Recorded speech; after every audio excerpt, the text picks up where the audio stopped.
In this video, I'm going to show you some of the useful words and phrases. I'm English Yogi, and this is the right place where students and learners turn for their higher ranking and more perfect communication. So you will love this video. So keep watching. तो सबसे पहला word आता है to burn midnight oil. इसका मतलब होता है कि वर्क टिल लेट नाइट, काम करने के लिए या पढ़ने के लिए देर रात तक जागना। जैसा एक एग्जांपल में हमने इसका इस्तेमाल किया है, John had been burnt the midnight oil, hence he scored the first rank in the exam.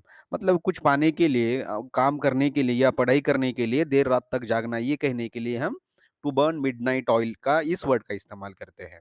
हमारा नेक्स्ट वर्ड है बाय लिप्स एंड बाउंड्स। इसका मतलब होता है वेरी फास्ट।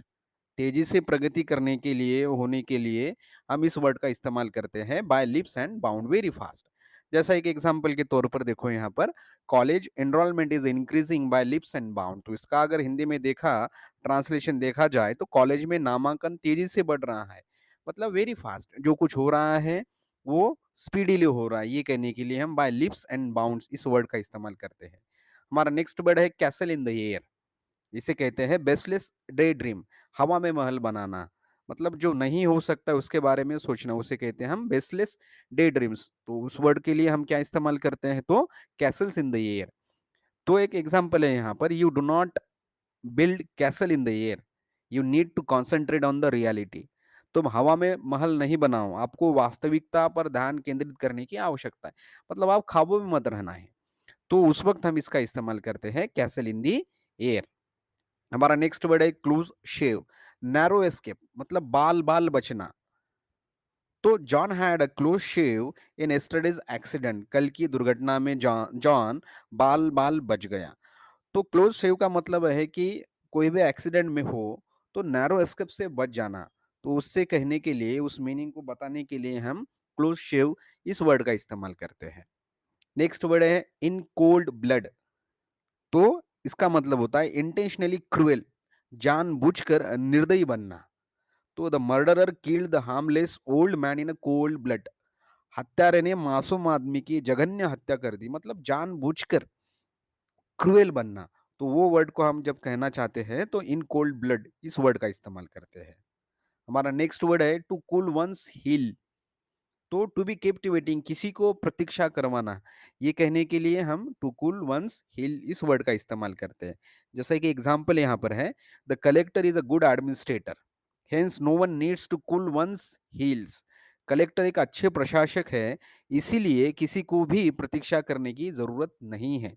तो ये हमने निगेटिव सेंटेंस में इसका इस्तेमाल किया है, लेकिन टू कूल वंस हिल इस वर्ड का मतलब होता है किसी को प्रतीक्षा करवाना।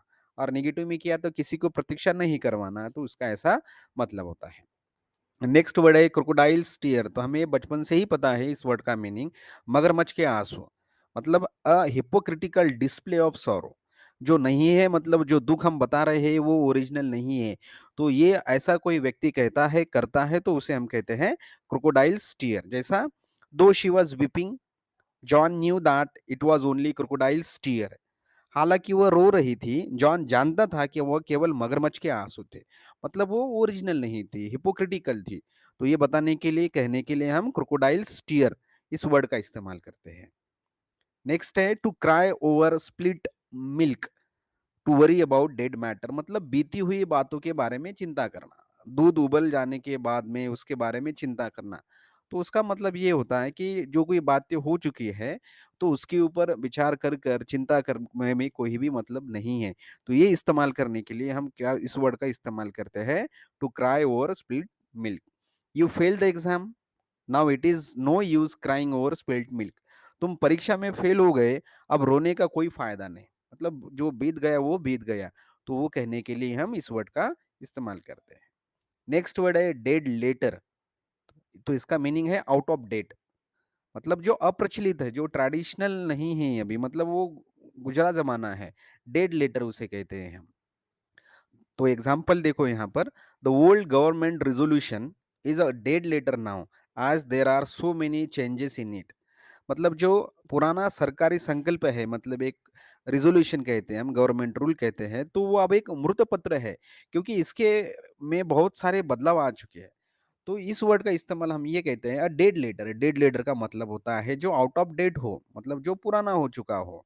जो प्रचलित नहीं हो, तो उसके लिए हम उसका इस्तेमाल करते हैं।